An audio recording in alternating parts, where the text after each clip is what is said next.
Hello kabaybay, maayong adlaw na po diha sa inyohang tanan. Ito kabaybay no, ang ako walang gusto nga ihatag sa inyo kabaybay karon akong tuyo og tumong sa inyo ba. Ang ako ihatag nga idea kabaybay. For example, kakita kag tawo nga nag 50-50 na ba ang kinabuhi tungod kay nasa labayan kay kana laging ligog dagat. So kung makita nimo nga video kabaybay, mas mabuti nga na kay gamay nga idea kung unsaon makatabang sa simple nga pamaagi. Salamat kabaybay no, kaya hangtod karon naglantag yapon kaani nga video. Ang imo lang paggabuhaton kabaybay, ang common man gyud nga part sa lawas pag maigo nga delikado, pusod, pulo, kinatawo. Sumo na kabaybay ang mga risky nga part sa lawas. So dapat nang ginalikayan.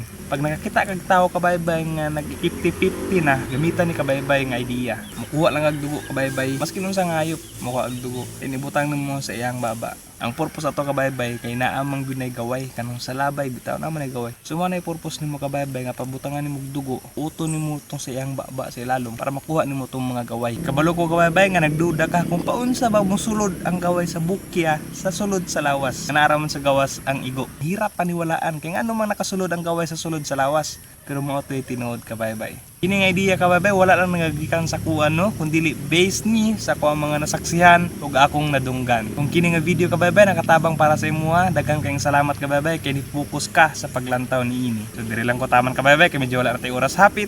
See you sa next vlog.